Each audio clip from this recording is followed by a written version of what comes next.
Good morning, officially.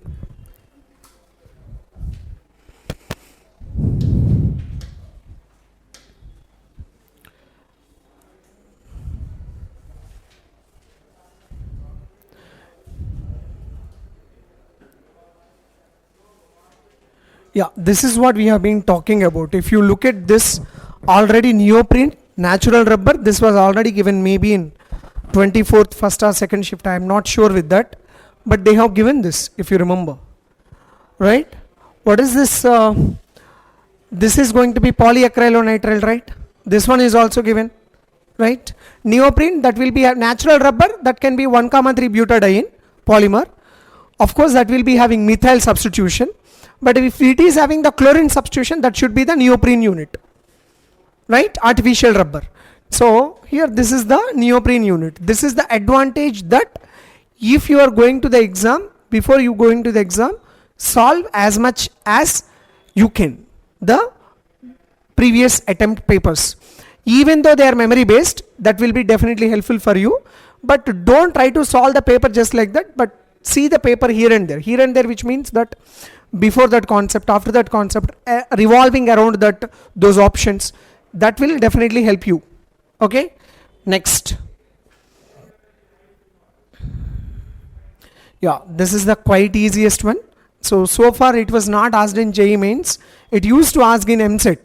In MSET. This is nothing but what was that process? Sodium carbonate, solvase process. So, or ammonia solvase process, to be precisely. So in ammonia solvase process, first ammonia, when it is reacting with A and carbon dioxide, so usually it gives ammonium carbonate, that is okay. But what is this compound here? H2O, aqueous solution, right? So next one, ammonium carbonate reacts with H2O along with B, that is nothing but carbon dioxide. Excess amount if you treat, therefore it gives ammonium bicarbonate. Ammonium bicarbonate, when it reacts with NaCl, gives NH4Cl along with NaHCO3. Till these three steps, for even potassium as well as sodium, even if it is rubidium, everything is the same. But sodium bicarbonate is having the less solubility. Potassium, rubidium, cesium, all bicarbonates having the more solubility. Down the group solubility will be increased. That is why potassium carbonate cannot be prepared by solvase process. Not only potassium, rubidium also. Not only rubidium, cesium also. They are all cannot be prepared, but sodium carbonate can be prepared because sodium bicarbonate is not soluble. Sodium bicarbonate is not soluble, therefore we can separate it, and if you heat this sodium bicarbonate, it will give, if we heat this sodium bicarbonate, therefore it will give sodium carbonate. Another one more method is there, of course you just see once, nothing but Gaussage process. So calcium carbonate, if you take calcium carbonate and react it with sodium chloride, gives Gaussage process. So A, B, C, that you all know here. Next, this paper also very easy, na? So easy paper, this one also. The presence of ozone in troposphere. Actually, where the ozone is present? Strato. So what it will do? Yeah, it will filter the UV radiations. So that is what it will do.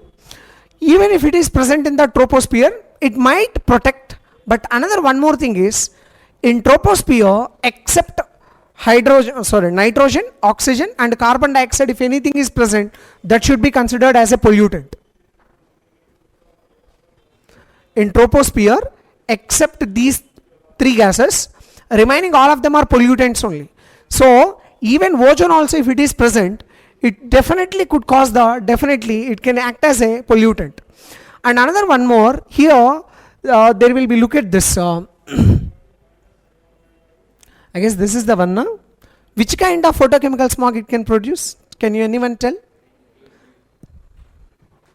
Oxidizing. What is oxidizing photochemical smog? Smoke, fog, oxides of nitrogen, another one? Right, correct. Hydrocarbons. If they are present, that is called oxidizing photochemical smog. Reducing photochemical smog will be smoke, fog and sulfur dioxide. O3 is a fantastic oxidizing agent, no doubt about it. Therefore, that should be an oxidizing photochemical smog.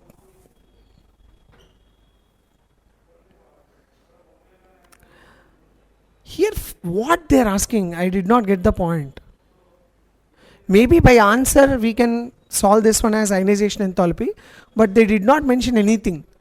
Delta I, okay, this delta I, maybe because of that reason we have to look it into the ionization enthalpy. This is beryllium Rabbi, carbon, nitrogen, boron. Compared to boron, beryllium has more. So beryllium should be the least. Ma? Where? Ah, right, correct. 2s, yeah, right. Sorry. Yeah, this is boron. So beryllium is having more when compared with boron. Therefore, this should be the least. This is the least. Beryllium should be definitely more than this one. Among nitrogen, oxygen,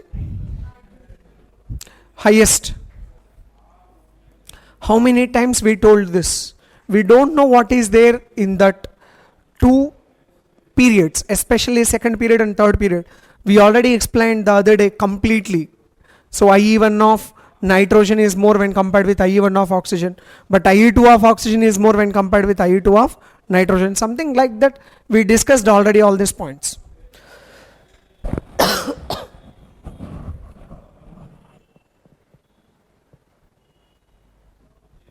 Yeah. Dipole-dipole interactions are the only non-covalent interactions resulting in hydrogen bond formation. Absolutely not. Hydrogen bond formation, how does it form? Hydrogen bond is nothing but better than van der Waals force of attraction that exists in between the more electronegative element and hydrogen, not because of the dipole-dipole forces. It's actually definition of the hydrogen bonding is never going to match with this. Do you know something? What is real hydrogen bonding according to you? How the hydrogen bonding is formed? Do you have any idea? Do anyone have an idea how the hydrogen bonding is formed? Ma? Where electron transfer is there? Nowhere electron transfer. I have one very good theory. I'll tell you.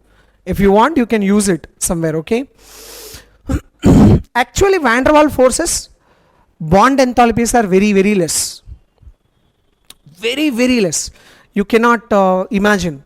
But H2O, in H2O, hydrogen oxygen, hydrogen bonding, bond enthalpy, ammonia, nitrogen hydrogen, bond enthalpy, even oxygen, hydrogen and nitrogen, hydrogen bonding, bond enthalpy, these bond enthalpies are very, very high. Why these bond enthalpies are very, very high? For example, here I have oxygen, hydrogen, and this has to be bond with oxygen. This is what we have been looking into it. Is it right or not? According to molecular orbital theory, it looks like little weird. Sir, where is the point of talking about molecular orbital theory and why you are talking about it? I guess you know molecular orbital theory that can be applicable for the organic compounds also. In methane, how many bonding molecular orbitals and how many anti-bonding molecular orbitals will be there?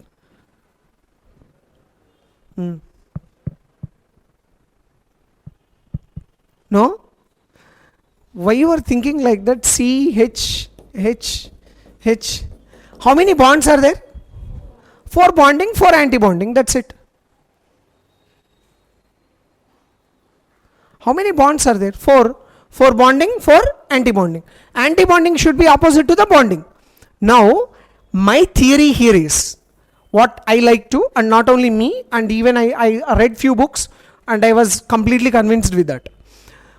OH bonding, this hydrogen bonding will be bonded with oxygen. This will be having an anti-bonding molecular orbital. And oxygen lone pair of electrons. Oxygen will be having lone pair, na? These lone pair of electrons will be having overlapping. That's why it is better than a van der Waals force. And if you look at the even not the big books. You look at your NCERT textbook and they will clearly mention that the bond enthalpy order of hydrogen bonding is in the order of dipole-dipole forces. Is it right or not? So dipole-dipole forces as well as hydrogen bonding, both of them are same. Then if they are van der Waals forces, van der Waals means very weak attraction forces. If they are very weak attraction forces, why they are possessing that much amount of boiling point? Why they are having that? Because there exists a proper kind of bonding. These lone pair of electrons are donating to this. That's why there exists a strong bond that exists. That's why hydrogen bonding is altogether different from remaining all of them. Altogether different from remaining all of them. That is my theory. If you want, you can use it. If it is useful somewhere, that is okay. Yeah. Fluorine is the most electronegative element and hydrogen bonds in HF are symmetrical. Perfect, correct. Hydrogen bonding in HF are symmetrical because not only HF, even you take in between water, in between ammonia, they are symmetrical. But in between water, ammonia, they are unsymmetrical. In between ethyl alcohol and water are unsymmetrical. Right? Right? Next. Usually chlorine, does it exhibit hydrogen bonding? Chlorine. Who exhibits hydrogen bonding, Ra? What are the elements that exhibit hydrogen bonding? Second period highest electronegative element, simple. What are those? Nitrogen, oxygen, fluorine. Fluorine has the maximum, then after oxygen, then after nitrogen. Does chlorine exhibit hydrogen bonding or not? Does chlorine exhibit hydrogen bonding or not? No, na? Correct, no. But it exhibits hydrogen bonding in only one compound, that is chloral. Remember it. Chloral. Hey, why you are writing, yaar? It is there. It is there in your syllabus. It is there in your syllabus. What is the structure of that chloral? CHCl2 CHO. In between this chlorine and this oxygen, there exists a hydrogen bonding. That's why it's going to have highest boiling point. Except a chloral situation, remaining in any other situation, you never expect a hydrogen bonding. Why chlorine, sulfur and phosphorus does not exhibit? Because of the large size. We can simply one thing, that is large size. Now, whenever the situation comes, if you are keep on listening to all these things, it will be helpful for you and it will be beneficial.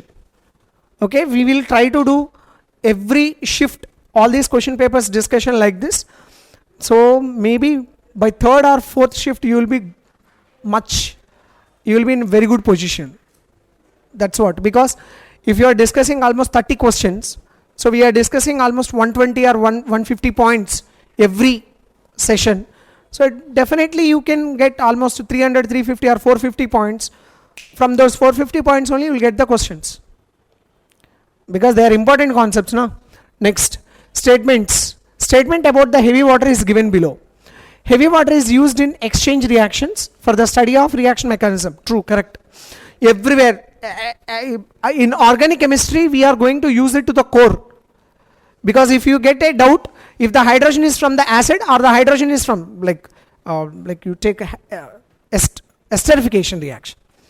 You take esterification reaction. In an esterification reaction, you got a doubt whether the hydrogen is coming from the carboxylic acid or the hydrogen is from the alcohol or the hydrogen is from the acid.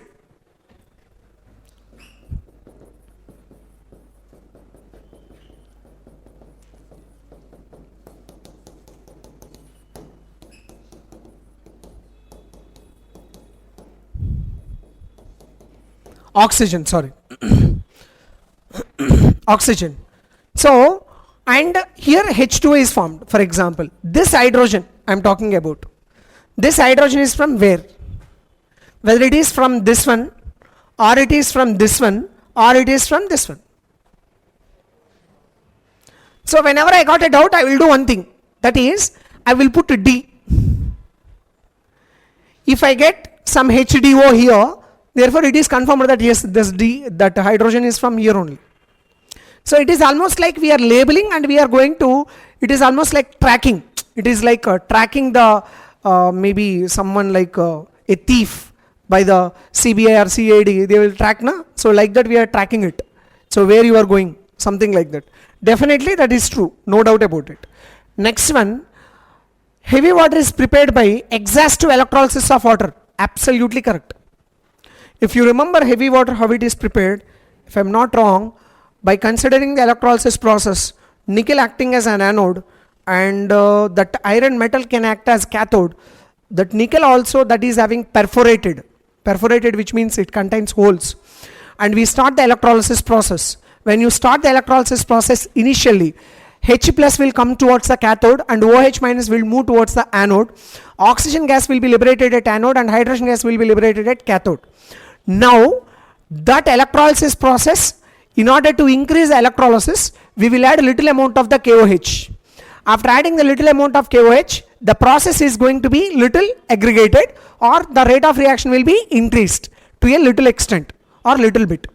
Now what we will do, by doing like this, the electrolysis process can take place. We continue that electrolysis process till the volume becomes 1/6. Right? Again we will remove the KOH. We will continue the electrolysis again till it becomes 1/6.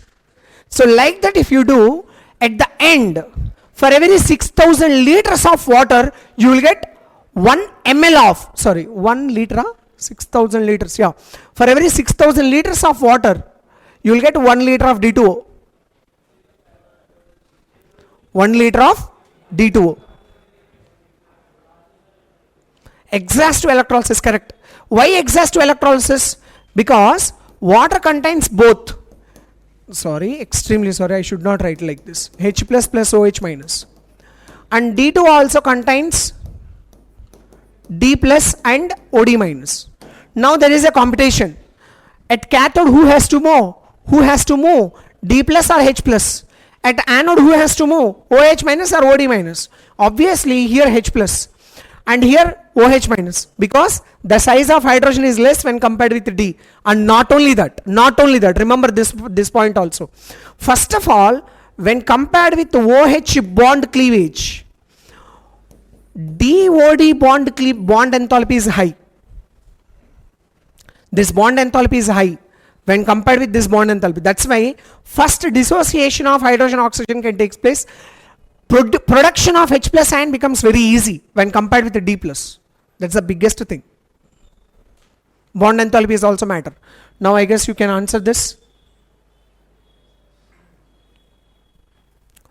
Heavy water is used in exchange reactions, correct.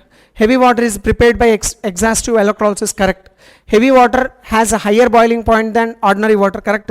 Maybe some 3 degrees or 5 degrees something change will be there. Heavy water is used in moderator as a nuclear reactors. Remember that so many times they asked, I don't know why.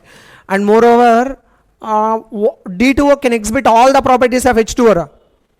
Remember that also. Viscosity of water is higher. How here? Its gram molecular weight is 20. This is heavier. And it is used to slow down the reactivity of neutrons in the nuclear reactor. That's why we are using this. Moderator, which means it decreases the speed of the neutron. That is why we are using this. Okay, it's heavier and its viscosity is high. A, B, C option. Single answer, na? Okay, they have, okay, right. The orbital having 2 radial as well as 2 angular nodes. 2 angular, S, P, D. S has 0 angular node, P has 1 angular node, D has 2 angular nodes. That should be 2. That should be D orbital. So again 4D and 5D. Among 4D has only one radial node. How? N minus L minus 1. N minus L minus 1. Total number of radial nodes. 4 minus 2 minus 1. 1 no. 5D answer. Nodes, radial nodes, angular nodes. Angular nodes are nothing but nodal planes. What was that? Nodal planes. What is the nodal plane of dz square?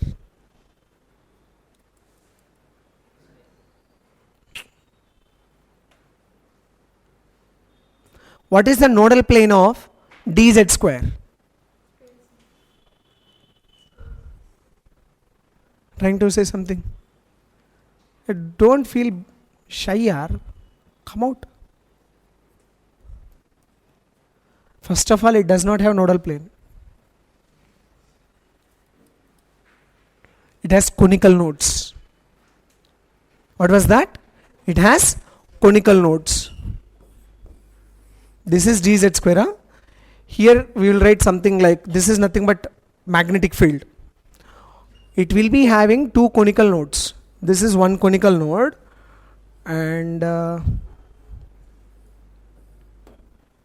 these are the conical nodes. Conical nodes it can possess. What is the nodal plane of dx square y square? Dx square y square. Dx square y square, which means like dx square minus y square, you said, na? Like that. Dx square y square. X plus y, x minus y. Correct? X plus y planes. X plus y plane, x minus y plane. X plus y plane, x minus y plane. dxy, dyz, dzx, everyone will tell. That's why I'm not asking that. Px nodal plane, yz, pz, xy, py, zx. What is the nodal plane of s orbital? xy, yz, zx. Which one? xy or yz or zx? What is the nodal plane of s orbital? xy, yz, zx. You're trying to say something? No? No? Last boy, you are trying to say something. No nodal plane. Good boy. No nodal planes.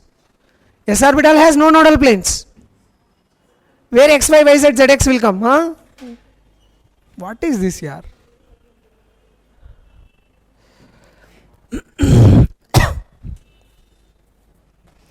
Kernite, huh?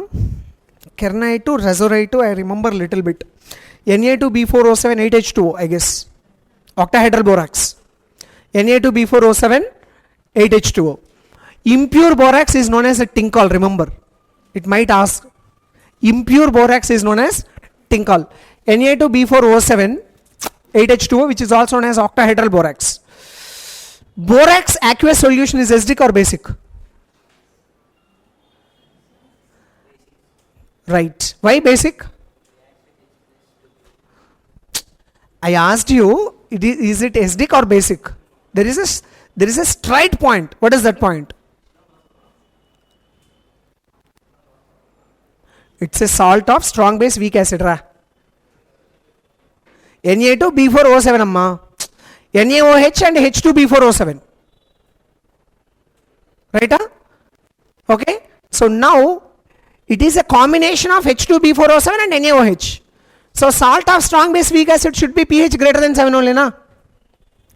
Na2B4O7 upon heating, I am not writing anything, I am just asking you. Na2B4O7 upon heating, what will happen?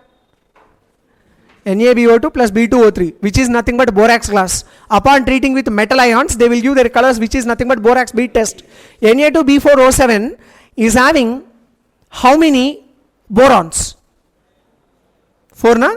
What type of borons they are? 2 types of borons. sp2 hybridized boron, sp3 hybridized boron. sp2 hybridized, they are all the 4 borons are not equal. sp2 hybridized borons, sp3 hybridized borons. 2 of them are sp2 hybridized, 2 of them are sp3 hybridized.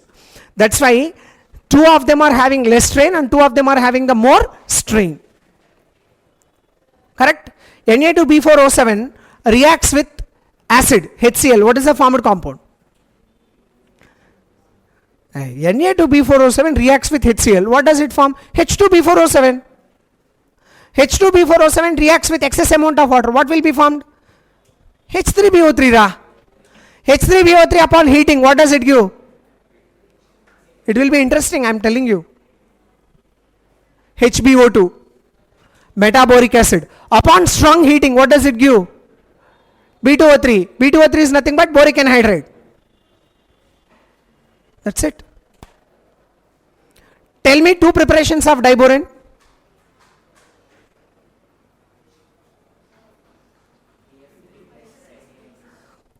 BF3 plus a very good boy. Any boron halide reacts with reducing agent, gives diboron. That's it. There are 10 examples, not 2. I told you when we had that revision program, I told you this, if you remember. BF3, BCl3, BBr3, Bi3 reacts with lithium hydride, sodium hydride, lithium aluminum hydride, sodium borohydride, gives diboron. Or BCl3 reacts with hydrogen gas at a very high temperature, 2500 degrees Celsius, gives diboron. What does it give? That's it. So why we are considering lithium hydride instead of considering lithium hydride? Why we are considering lithium aluminum hydride?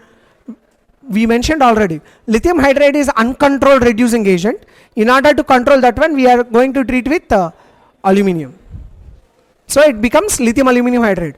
Whenever you are looking at the lithium aluminum hydride, you are not. That is not lithium aluminum hydride actually. That is lithium hydride. We are converted to the lithium aluminum hydride. So still it is having the tendency to release the hydrogens. Lithium hydride, what is the oxidation state of hydrogen?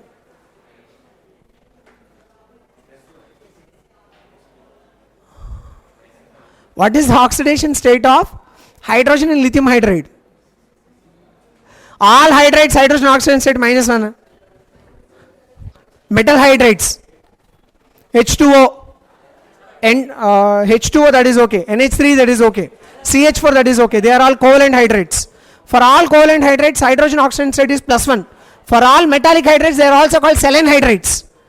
Their oxidation state is equals to -1. If you are forgetting like this, how it is possible?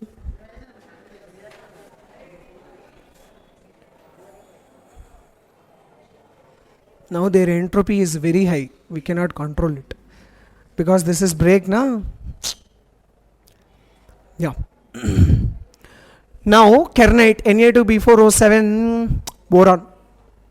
Cassiterite. Cassiterite is nothing but tin stone. Tin stone contains what percentage of SnO2? 5%. What are the impurities present in the tin stone? Wolfrite. What is the wolfrite? MnWO4, FeWO4. How can we purify it? How can we purify it? First what we will do? First we will do roasting. After doing the roasting, sulfur, whatever they are present, iron, copper, they are present, they will be converted to their respective sulfates. By treating with water, the sulfates to be eliminated. Then after we will treat with electromagnetic separation. There wolframite is going to be separated out. Now we are able to convert it to 75% SnO2, 75% pure SnO2. That is known as black tin. Which is known as black tin. Then we are going to react it with coke powder.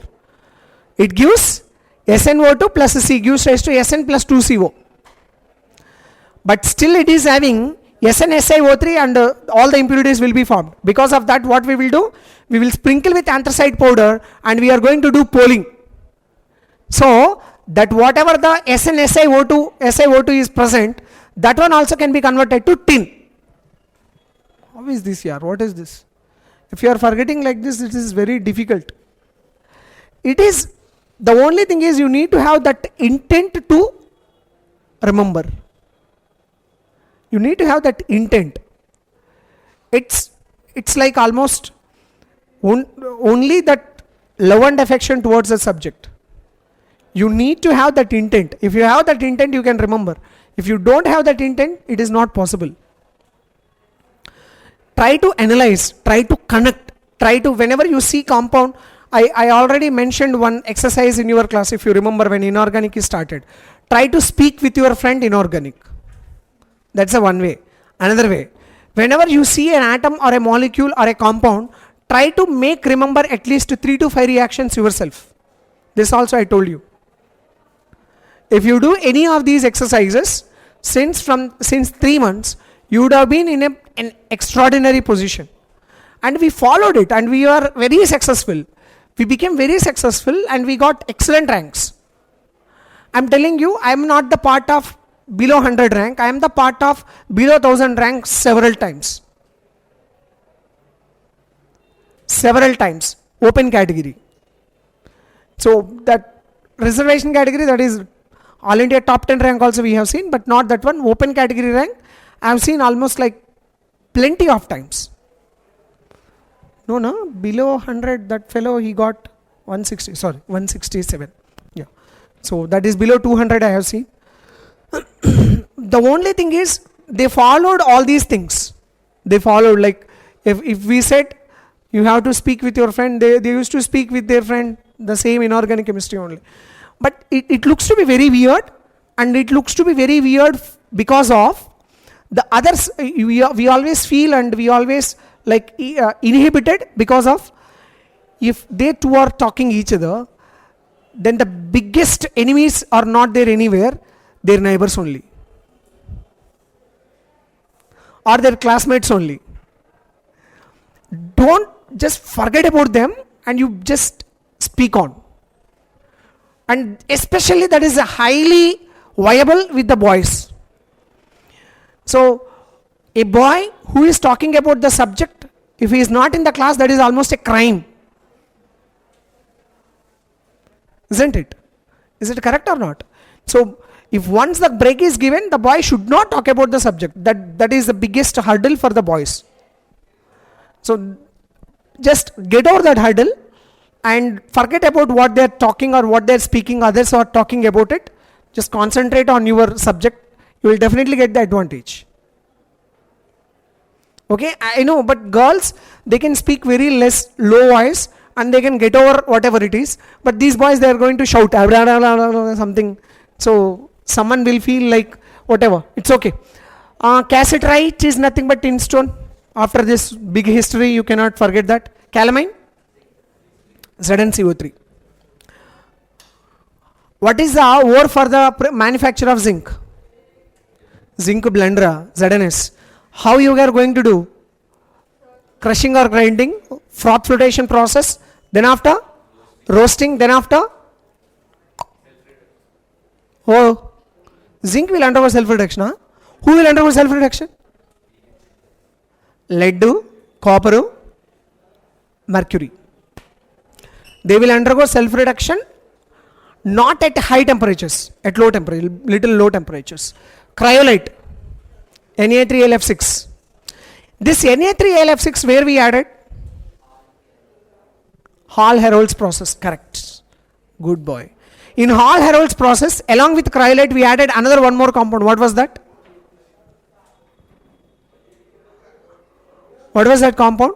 Al2O3. To Al2O3, what is the boiling point of Al2O3? Around 2000. In order to reduce the boiling point of Al2O3, we have added cryolite along with fluorospar. What is the function of cryolite as well as fluorospar?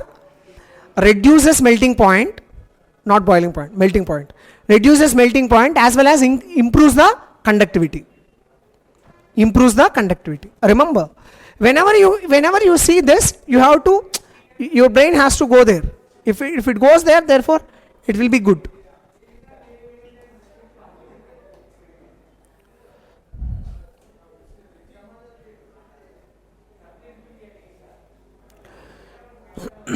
Yeah, first one, CHCl3NaOH. What is this reaction? I forgot the reaction. Huh? Yeah, correct. Raymond-Tiemann reaction. Raymond-Tiemann aldehyde, Raymond-Tiemann carboxylic acid. Two different reactions. CHCl3NaOH if you add, you will get aldehyde. CCl4NaOH if you add, you will get carboxylic acid. Now this is going to be, I forgot the name. Here, ortho product is major product or para product is major product? Why ortho? Very good, hydrogen bonding. Right. This is called salicylaldehyde.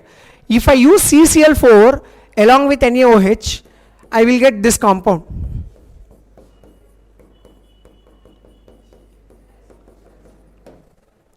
Of course, COH I will get. CONA I will get actually. upon hydrolysis I will get COH. This is okay. What about this? OH is which directing group? Ortho-para-directing group or meta-directing group? Ortho-para-directing group. Para is more stable or ortho is more stable? Why? Steric hindrance. These are the products. Now you can check the options.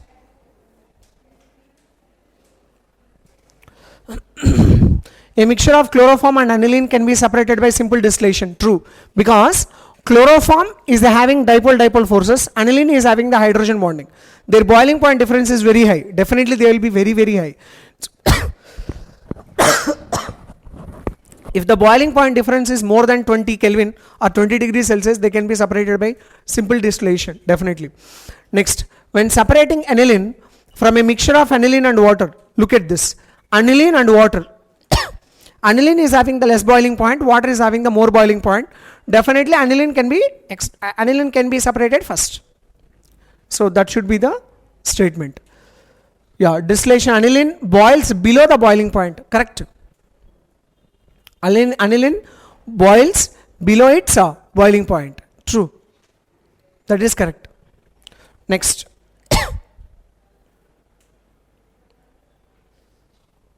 Yeah, what about this reaction? NaNH2, KNH2 or NaNH3. What is this? Right, especially for alkanes actually.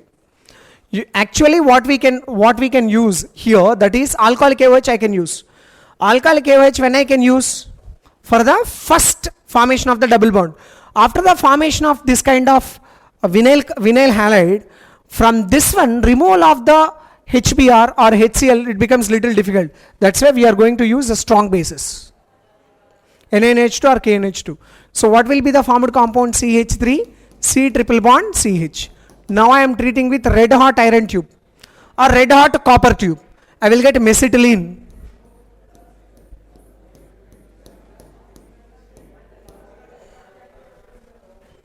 If it is acetylene, therefore I will get benzene.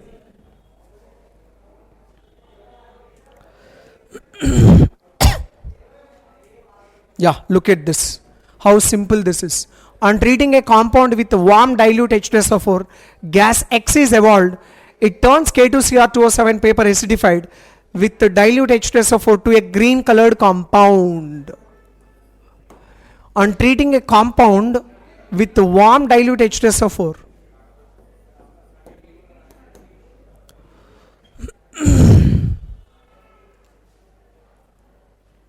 K2Cr2O7 paper acidified with dilute H2SO4, it will be converted into the green colored compound now.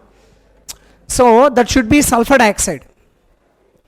Among the options, I check the options and I am telling you. Why I am telling you also, I'll give you. The reason is, first one, on treating the compound with warm dilute H2SO4, gas X is evolved. Okay? Okay, that is the first one. Second one, which turns K2Cr2O7 paper acidified with the dilute H2SO4 to a green colored compound. This is also another one.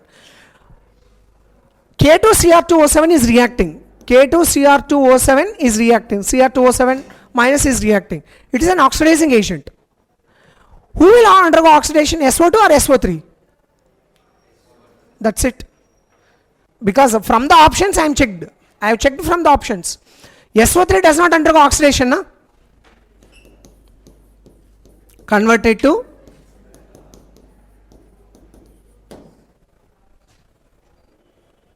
that's it.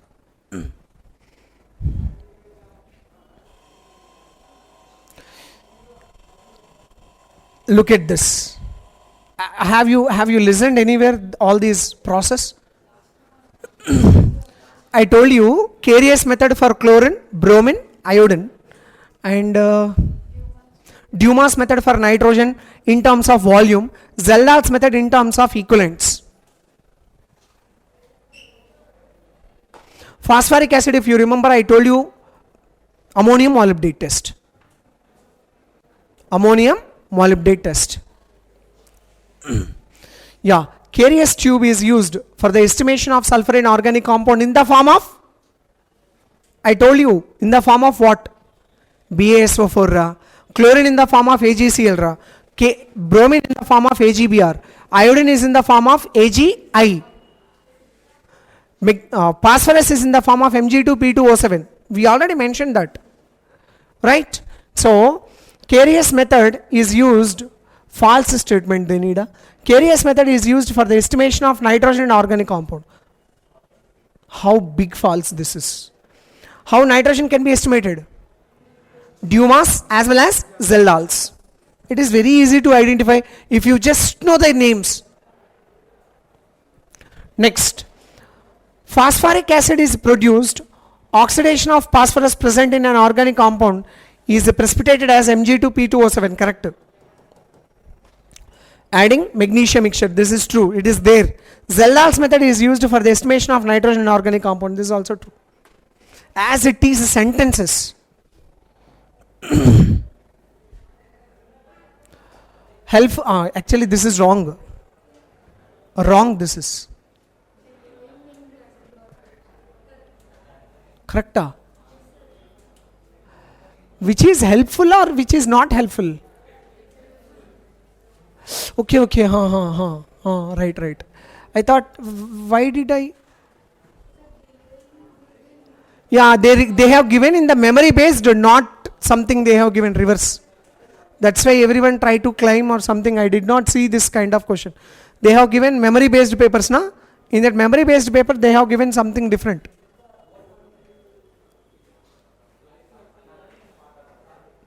One minute. Vitamin K will do blood clotting very fast. Vitamin K, if it is present, whenever there is a cut, so the blood is going to be bleeding like that. So that's why they will do CBT, CPT, something. If you go to the small surgery also, they will do first CBT. That is a clotting time, blotting time. It will be helpful. Vitamin K will be helpful for clotting the blood quicker, faster. So they are saying that delaying, no? It's not for delaying. It's to increase the blood clotting. Yes, correct. This was a actually some of them they climbed also. Some of them they went for the climb also. Vitamin C we know, vitamin B, vitamin K, vitamin E. So actually vitamin K will increase the blood clotting, not delaying. Will increase the blood clotting. If you want, you can check. Right.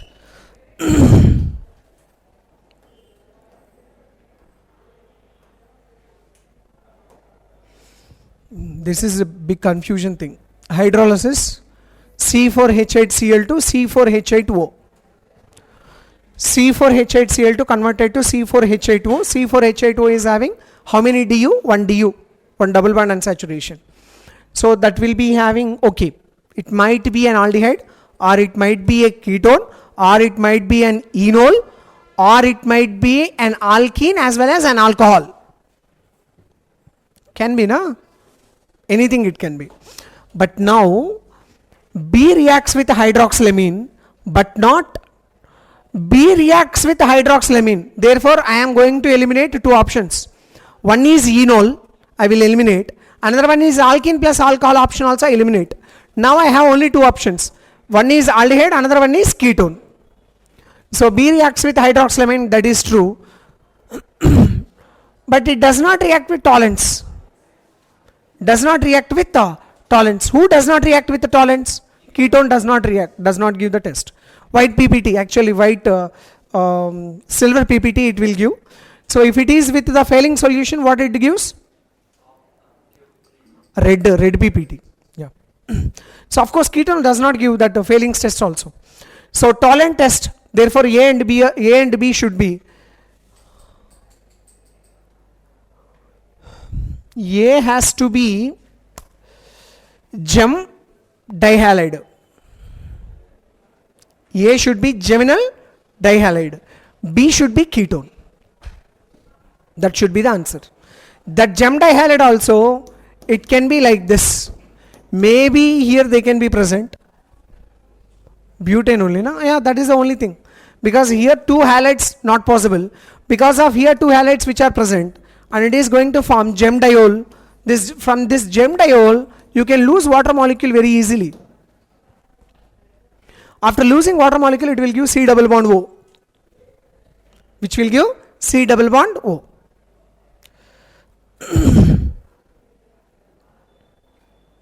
You got your percentiles, na?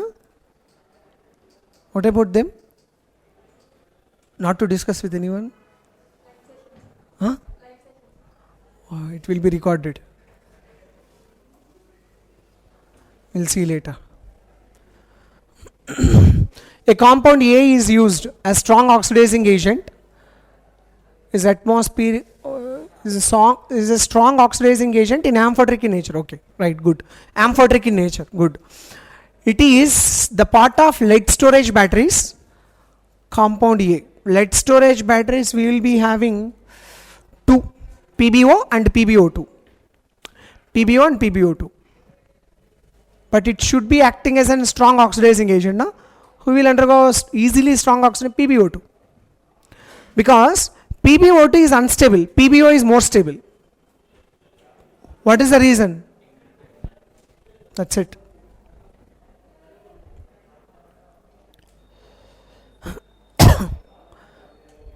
Which of the following lanthanoids does not form MO2? M is lanthanoid metal.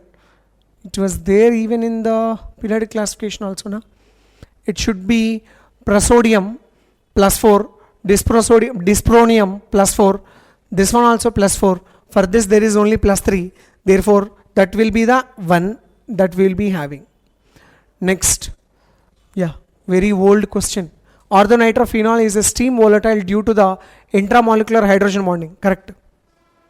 Yeah, orthonitrophenol is having intramolecular hydrogen bonding. Paranitrophenol is having the intermolecular hydrogen bonding. Orthonitrophenol has a high melting due to the hydrogen bonding. False. Paranitrophenol has more boiling point. Orthonitrophenol is having the less boiling point. That's why paranitrophenol can be separated by fractional distillation. Sorry, not sorry, sir. Those who are having the intermolecular hydrogen bonding, they can be separated by fractional distillation. And as well as those who are having the intramolecular hydrogen bonding, they will possess less boiling point because of lesser intermolecular forces.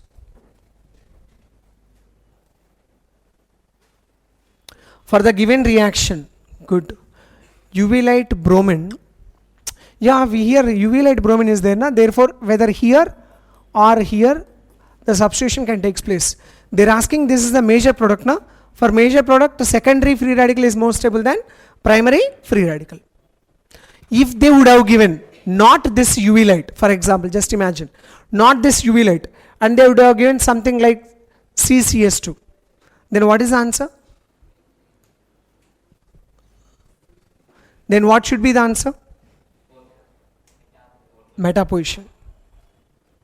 This should be the position. Yeah. Because of UV light they have given, so rather than preferring to the aromatic ring, it prefers to the alkyl ring, alkyl group.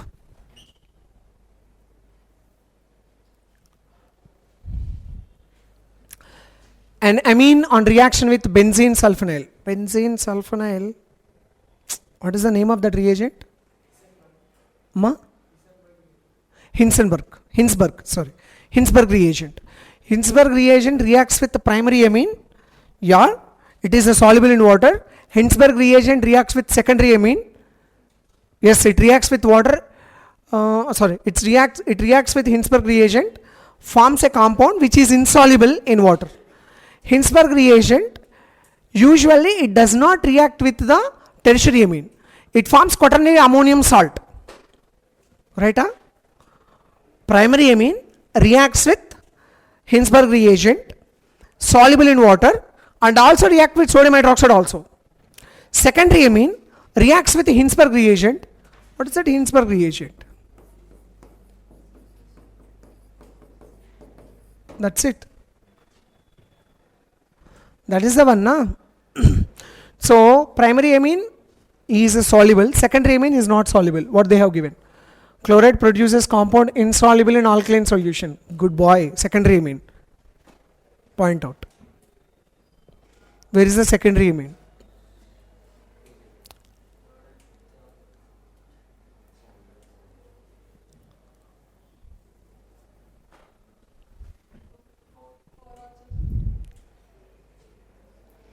Fourth one also, na? Is there any other point here? Amma? Okay. Ethyl chloride it will give. Okay, this is propyl, and this is methyl. So we need to get one ethyl. That is the point. Yeah, this is also secondary, na? Here also we have secondary. Here also we have secondary. But there is another one more point. Ammonolysis, it should give ethyl chloride, which means it should contain 2 carbons. One chain. 2 carbon. I mean we need to have fourth one. Right.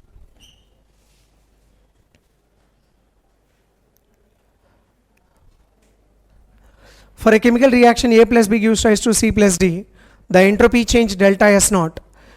Delta S naught is equals to delta H naught divided by T rabbi. Delta S naught is equals to how much? Delta H naught 80 into 10 cube. So that is equal to T square is equals to 40 or 4 into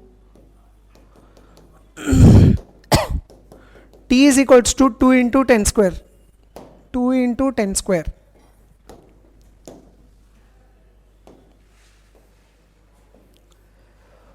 Do you remember the significant figures? Significant figures. What are the total number of significant figures? That is equals to whatever the zeros which are present after the numerical, they are all going to be neglected. So now what are the number of significant figures? 1, 2, 3, 4, 5, 6, 7. 7, 2, 7. After that they are all going to be neglected. But zeros which are present below a numerical, they are all going to be counted. 0.001, 0 for example. Now here how many significant figures are there? 1, 2, 3, 4, 5.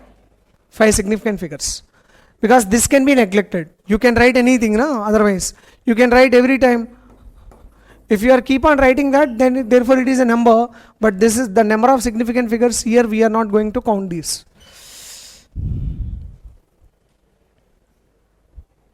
An exothermic reaction X gives rise to Y has an activation energy of, good boy, if energy change delta U during the reaction is minus 20 kilojoules, then the activation energy of reverse reaction in kilojoules is. Very good question, because there is one point. I just wanted to mention that point. Look at this reaction. X gives rise to Y. Delta H is equals to delta U plus delta Ng RT ra. Because X gives rise to Y, delta Ng is equal to 0. Correct, na? Delta Ng 0. Therefore delta H is equals to delta U. Delta H is equals to activation energy of forward minus activation energy of backward. So whatever the delta U is there, the delta U is equal to delta H. We have a formula for delta H, not for delta U. Delta H is equals to minus. Delta H is equals to minus 20 is equals to activation energy of forward.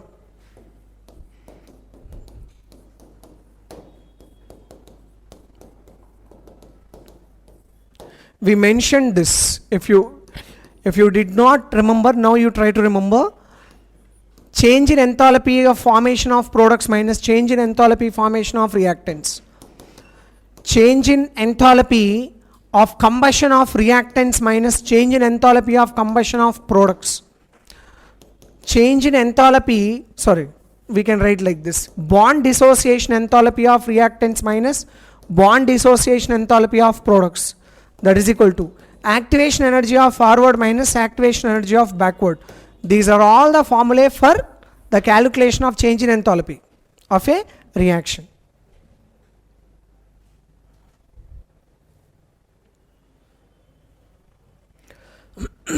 Consider MnO4 minus plus 5 electrons, the quantity of electricity which is required in Faraday. 1 mole is equals to how much? Which means 6.023 into 10 power 23 electrons. 1 mole of electron is nothing but 6.023 into 10 power 23. 1 mole of charge means 1 Faraday. 5 moles of charge?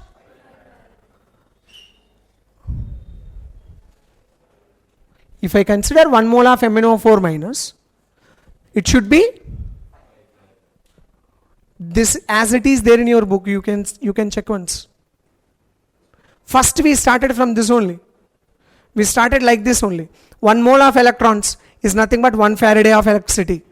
How many moles of electron transferred is equals to those many Faradays of electricity is noted down. Right? So 5 moles. They can complicate this one, but they have given very simply. They can complicate something like 0.1 mole or 0.2 mole, something if they would have given, it could be little good, but they have given very flat. Okay, they complicated it. What they have given? 5 moles, okay. 5 moles, 5 5s are 25, good. At least that should be there, na? You should not give any free hit. A certain gas obeys P into Vm minus B is equals to RT. The value of dou Z by dou P is XB divided by RT. The value of X is PVm minus PB is equals to RT. PVm divided by RT minus PB divided by RT is equals to 1. So Z is equals to 1 plus PB divided by RT. This is which type of gas? Positive deviation or negative deviation? 1 plus positive deviation. Positive deviation gas. Okay, leave it. Now we have to do one thing, that is dou Z by dou P is equals to 0 plus B divided by RT. So B by RT is equals to XB divided by RT. X equals to 1. But if you do remember this, dou Z by dou P is equal to 0. That point is known as critical point. Remember, dou Z by dou P is equals to 0. Such point we can call it as critical point.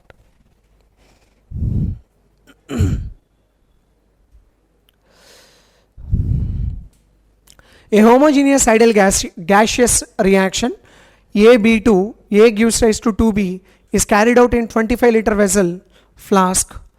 The initial amount of AB2 was 1 mole and the equilibrium pressure was 1.9. It's okay, yaar. First of all, let us calculate PV is equal to N into R into T. Pressure is equals to, what is the pressure here? Initial pressure we have to calculate.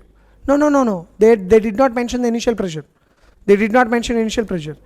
P into 25 is equals to 1 mole into 0.0821 into, this is 300.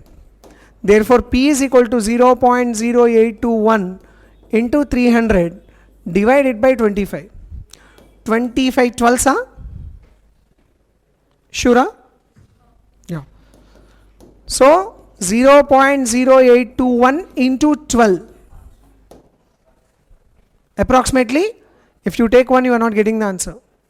I feel it. Because somewhere, not now, maybe some 10 days back I have done this. By taking one, we are not getting the answer whatever they have given. Not even in the range also. Surely. 0 point? Okay, good. Because it will come 98. There will be a lot of difference. The reason is, when you are writing the Kp and you are writing according to this equation, P into P square divided by something will come. So 1 and 0.985, both of them are definitely not equal. Surely not equal, right? So now they have given AB2 gives rise to A plus 2B, P 0 0, P minus X, X 2X. P total is equals to P plus 2X rabbi. P total is equal to 1.9. This is 0.985 plus 2x. Calculate this. So now if you calculate, here you are going to substitute those values. and we can substitute Kp is equals to partial pressure of A into partial pressure of B whole square divided by partial pressure of AB2. Then you will get answer. You will get answer by taking this. You will definitely get it.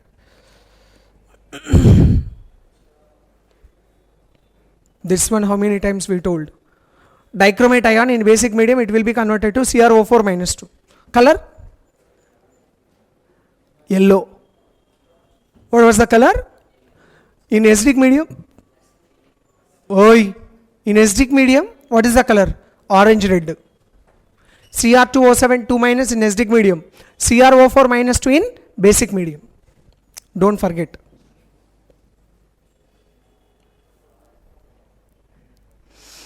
(224 ml of SO2 at 298 Kelvin and 1 atm is passed through 100 ml of 0.1 molar NaOH solution. Good boy.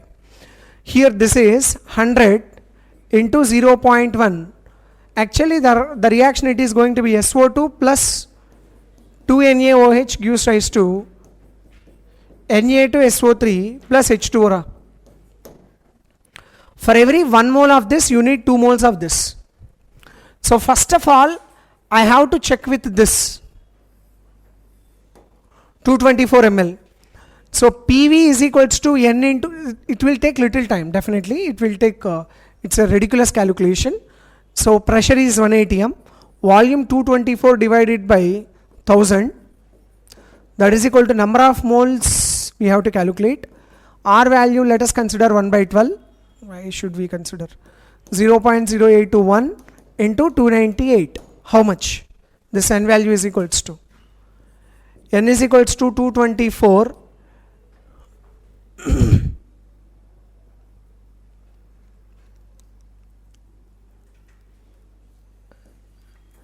divided by 1000 into 0.0821 into 298. So that N value is equals to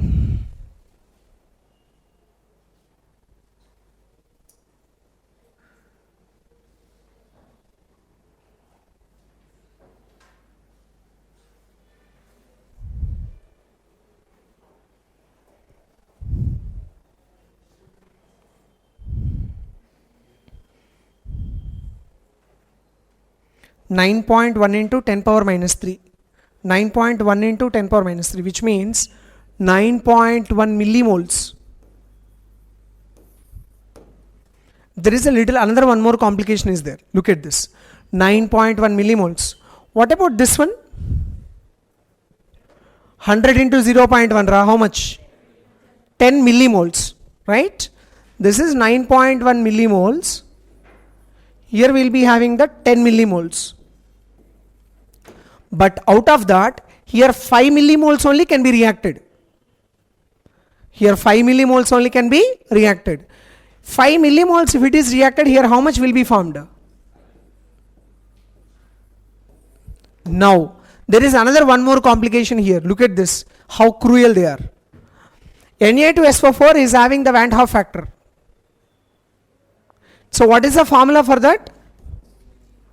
P0 minus PS divided by P0 is equals to I into XB. No, not that one. INB divided by INB plus Na. Because comparable. You just take that one. If it is negligible, neglect it. What is the I value? Na2SO3 I value is equal to 3. Na2SO3 I value is equals to 3. So now that is equals to 3 into NB value is equals to 5 millimoles. Na? So 5 into 10 power minus 3 moles divided by, this is 3 into 5 into 10 power minus 3 plus Na 36 grams of water. Yeah, I have seen, yeah. 36 grams of water, that is equals to 2 moles. So 15 divided by 2 into 10 power minus 3. That is equal to 7.5 into 10 power minus 3.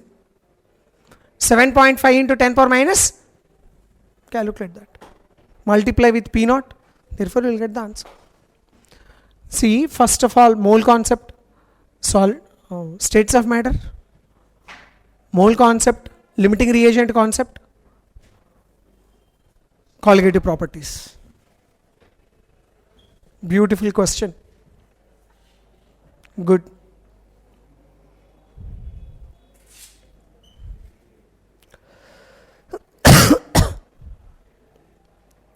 Yeah, 3.12 grams of oxygen is adsorbed on 1.2 grams of platinum metal. The volume of oxygen gas adsorbed per gram of adsorbent. Per gram of adsorbent, which means 3.12 divided by 1.2. Divided by 1.2. So the volume of oxygen gas, we have to calculate the volume of oxygen gas. 32. Number of moles, ra? We can calculate, na? I know number of moles. Number of moles I know, and I have to calculate PV is equals to N into R into T. So pressure I know 1 atmosphere. Volume, we have to calculate volume only, na? Number of moles 3.12 divided by 1.2 divided by 32 into 0.0821 into 300. Right? Simple stoichiometry.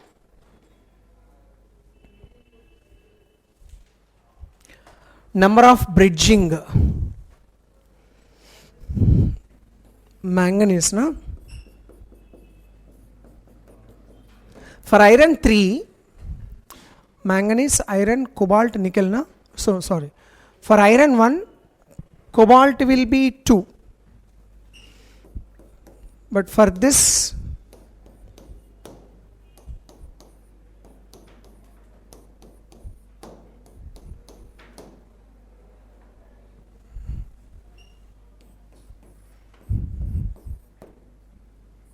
how they will be arranged? Actually, originally they will be arranged like this.